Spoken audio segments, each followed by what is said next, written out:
Wild boars originally hail from East Asia, specifically southeastern China, before spreading across Asia and Europe.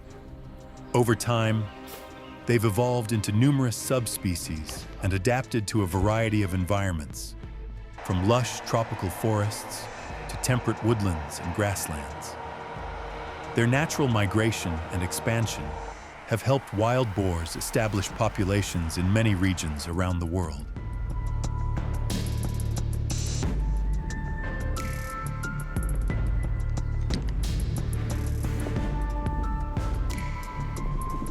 Wild boars are known for their rapid reproduction, breeding year-round with peak seasons typically in late autumn and winter.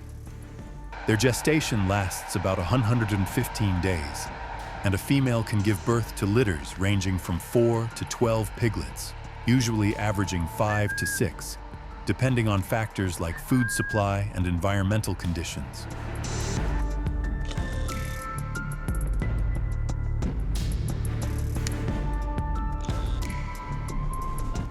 Thanks to their high reproductive rate and impressive adaptability, feral hogs have grown to a population of around 9 million across many U.S. states. However, natural forest vegetation can't support such large numbers, leading these animals to invade farms and cause major damage. According to USDA research, feral hogs are responsible for about $15 billion in damage to agriculture and related industries in the U.S. every year.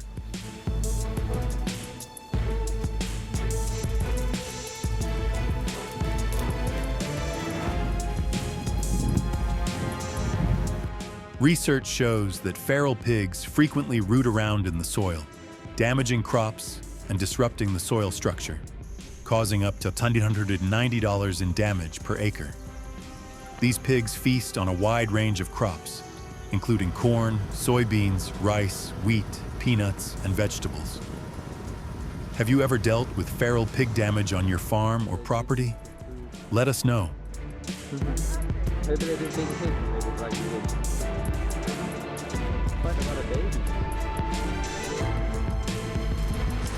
Let's dive into one of the primary ways to tackle this problem: hunting wild boars with shotguns, a popular method across the U.S. for good reasons. Shotguns are especially effective at close range, perfect for wild boars that hide in dense thickets and forests where visibility is limited and shots are taken from short distances. What do you think about this method? If you agree, hit that like button. If not, drop a comment with the number 5.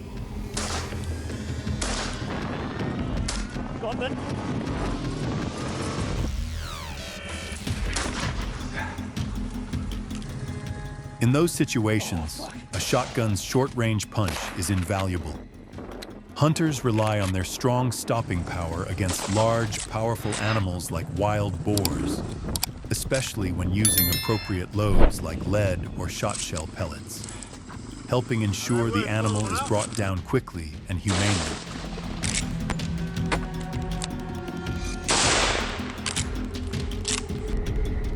Another major advantage of using a shotgun for wild boar hunting is its versatility.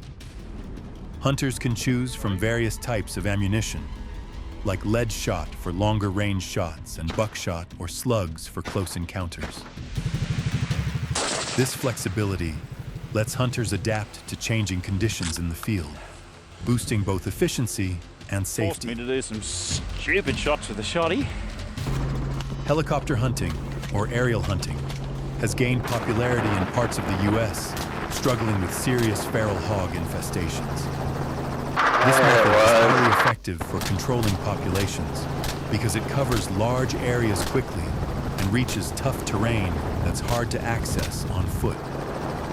It enables the rapid removal of large numbers of feral hogs, crucial for protecting farms and the environment from severe damage.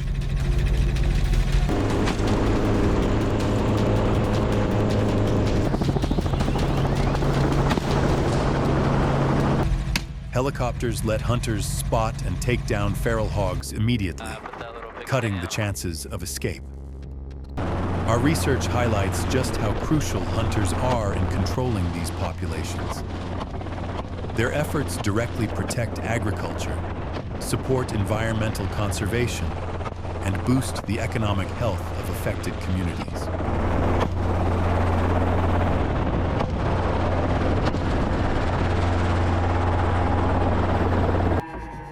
Beyond protecting the environment, hunters play a key role in preserving natural habitats by keeping wild boar populations in check. This helps support biodiversity and safeguards vital ecosystem services that benefit the economy. What's your take on this approach? We'd love to hear your thoughts. Drop a comment below.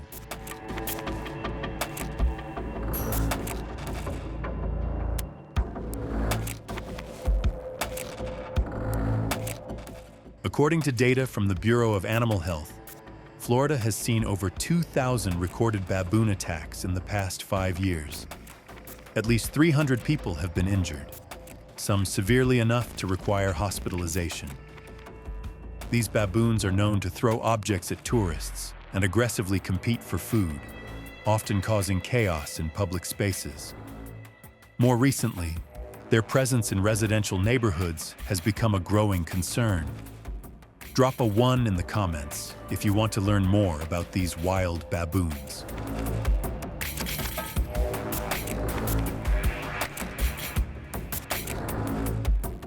In response to the damage, hunting and trapping are often the first solutions people turn to.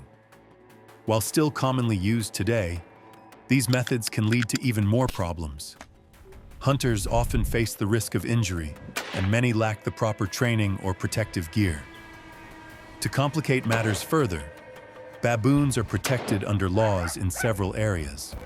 For example, Mississippi's National Environmental Management Biodiversity Act requires special permits to manage or remove these invasive animals.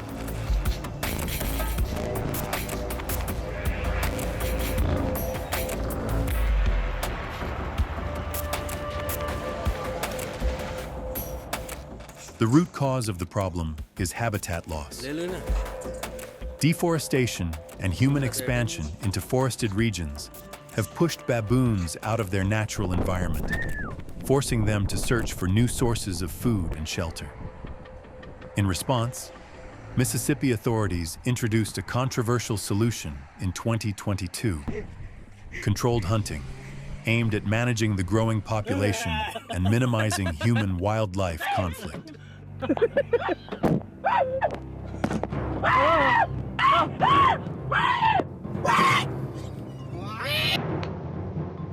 However, participation is limited. Hunters must be at least 18 years old, hold a valid city-issued hunting permit, and have a certified firearms license. Hunting is only permitted in designated suburban and rural zones. Low recoil rifles are the preferred choice of weapon, and strict regulations prohibit the hunting of juvenile or pregnant baboons to help preserve the species' population growth.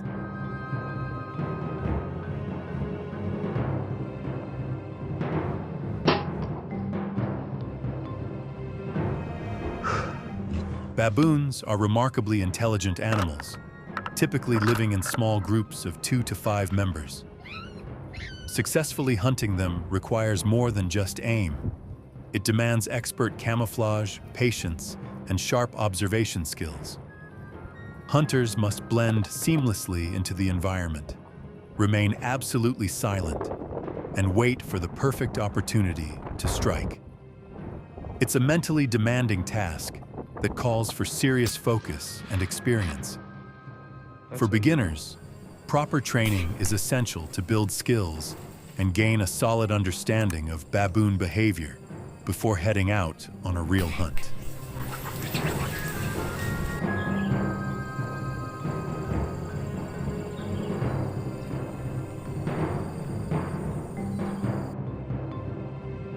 The hunting program made notable strides in 2023, with official data reporting around 9,500 baboons culled.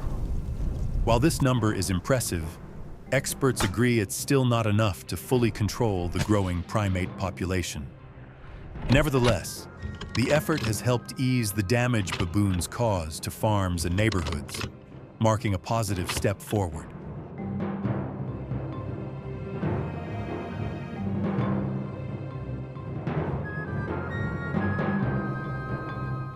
With temperatures soaring up to 95 degrees, hunters face tough conditions in the field. They craft camouflage tents from basic materials and use fruit bait, like ripe bananas and apples, to lure baboons in. Equipped with professional hunting rifles and long-range binoculars, they observe and take precise shots from a safe distance. After hours of patient waiting, they successfully took down 5 baboons, a major win in the battle to control this invasive species.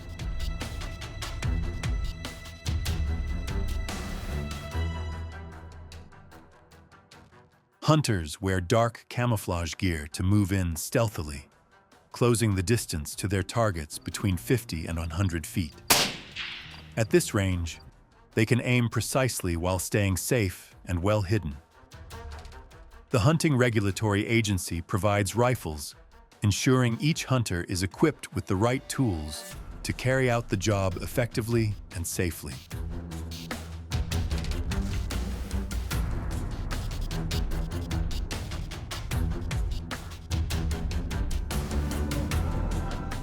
After the hunting season, all rifles must be returned to the authorities to prevent misuse.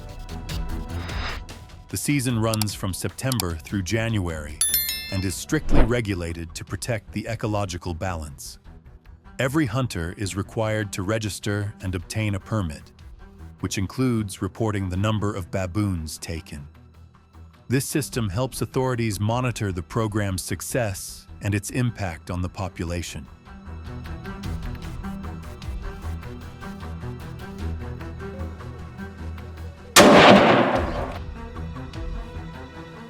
The government runs community education programs on hunting and handling baboon encounters. Mississippi offers these courses twice a year, in early spring and early fall, giving people plenty of time to prepare before hunting season begins. The sessions combine theory and hands-on practice, teaching participants about regulations, safety measures, and effective strategies for dealing with unexpected baboon encounters.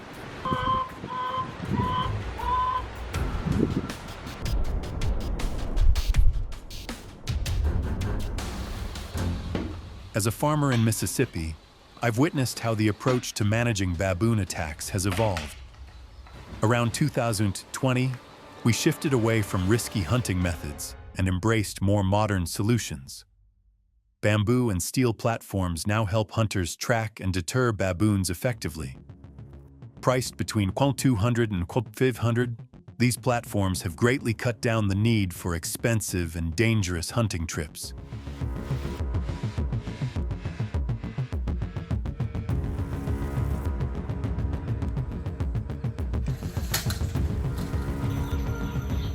I'm sure you've heard about plenty of traps, but down in South Africa, baboon trapping has become a crucial tool for farmers fighting non-stop crop damage. The tension runs high as farmers armed with wire cage traps and hunters alike know every minute counts. The pressure's intense on both sides, because if they slip up, those baboons will be back to tear through everything all over again.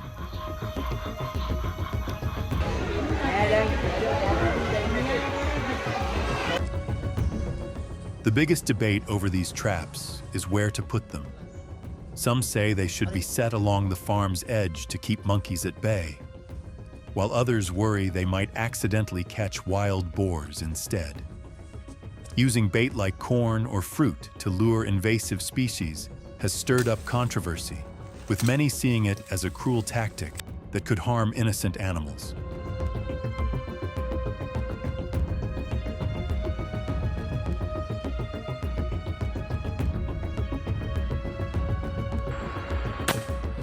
But that's not the whole story. Despite the controversies, it's important to know that hunting monkeys or setting traps without a permit is illegal and can lead to fines up to $1,000 or even 7 years in prison. The law also bans hunting monkeys in unauthorized areas. If you know which areas are off limits, drop a comment below. Mantap.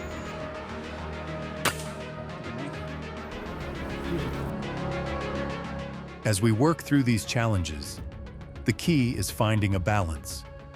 Many farmers are urging the government to provide subsidies for humane solutions, like motion sensor alarms and GPS tracking devices. Investing in these tools can make a real difference in protecting farmers and their livelihoods.